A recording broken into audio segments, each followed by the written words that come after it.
All right, so let's return to normalcy. The war's over. Wilson served his time.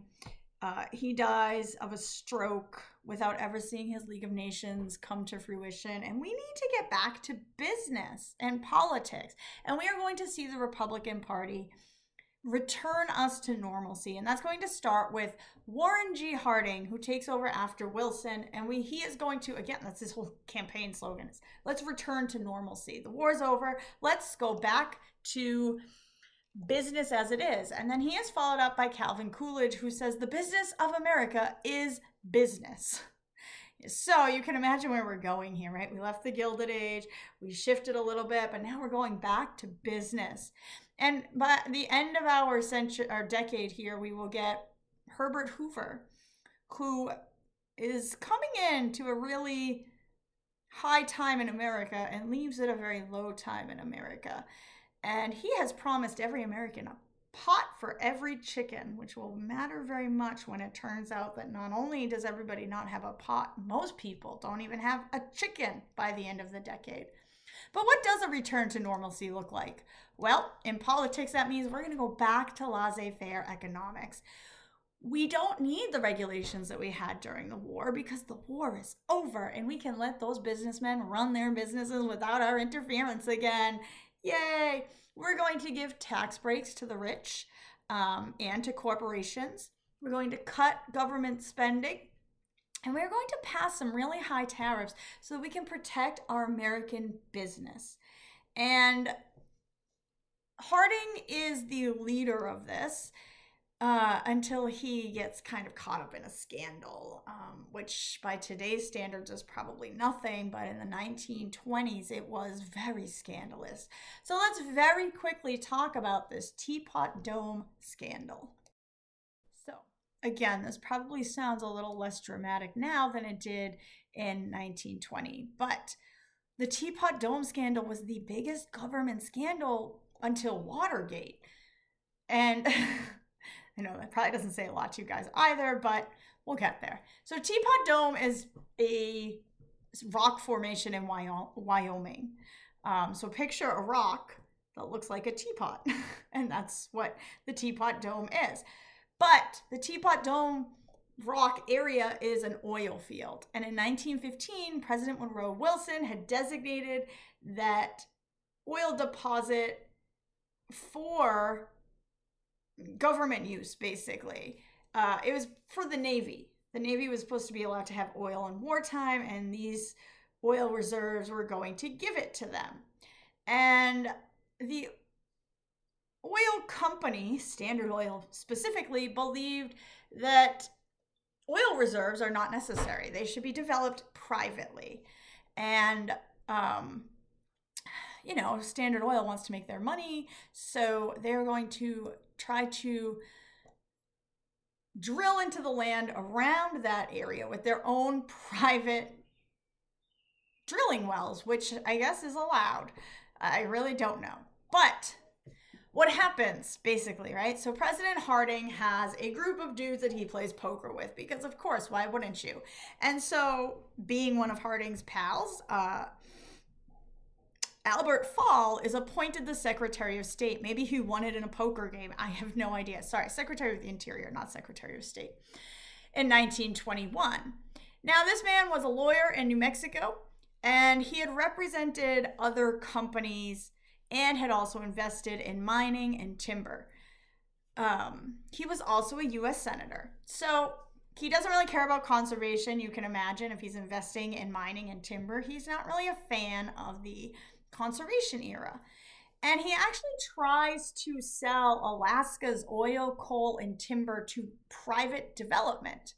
And the conservationists of the time organize around this and they defeat his plan. But, you can't defeat everything. He also tries to move the Federal Department of Forest Service that our friend Teddy Roosevelt had just created into the Department of Interior. But again, he's blocked. And the conservationists are trying to keep the government from destroying the landscape.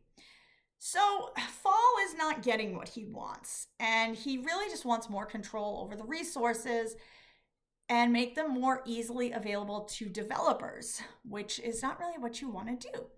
And so he goes to those oil fields and those naval oil reserves, and he convinces President Harding and the Secretary of Navy to transfer the naval oil reserves to the Interior Department. Now, the next thing you're supposed to do if you're going to get a government contract out is you have to open it and people have to bid on it, and you're supposed to, there's a whole process. But Fall does not do that. Instead, he leases the Teapot Dome oil rights to Mammoth Oil Company, and then leases the ones in the surrounding area to the Pan American Petroleum Company, which is owned by a friend of his. And this news becomes public in 1922, and a lot of conservationists and small oil companies are protesting because it was done in secret and there was no competitive bidding and it wasn't fair to those smaller companies. So a Senate investigation is opened and they go in to look into this Teapot Dome scandal. And so Fall says that it's fine, his actions were legal.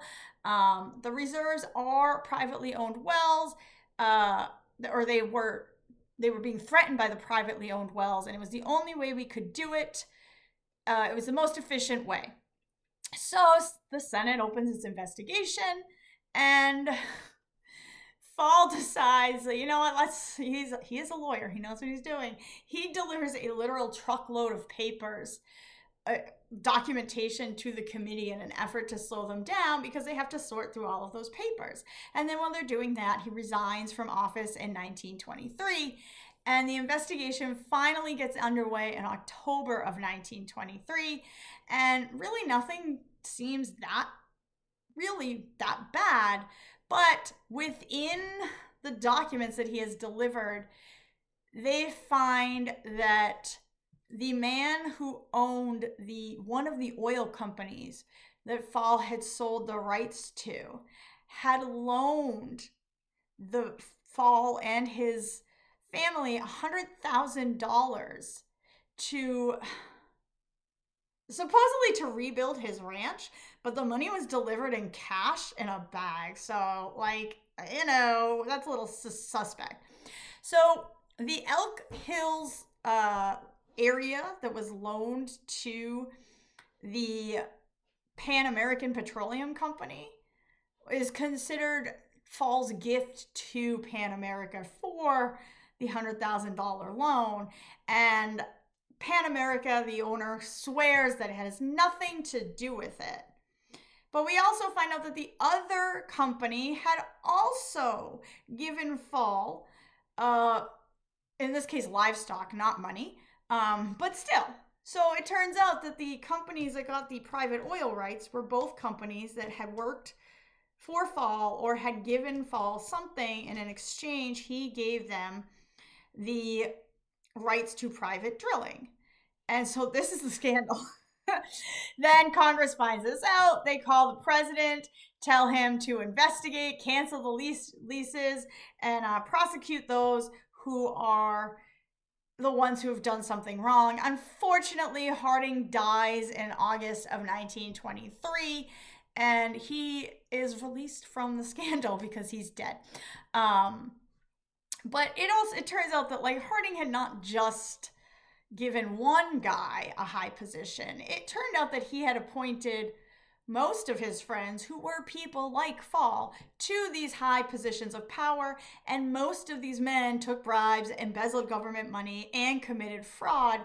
So it's very scandalous, although Harding is never investigated because he dies before they can determine the full extent of these crimes. And once Harding dies and Calvin Coolidge takes over, he says he's going to keep investigating, but at that point, it's really just investigating other lower members of Congress because it's not the president anymore because he's dead. But I will say that this does kind of give the Democrats some hope that they will win the 1924 election. They don't. We'll talk about that later. But that is the Teapot Dome scandal.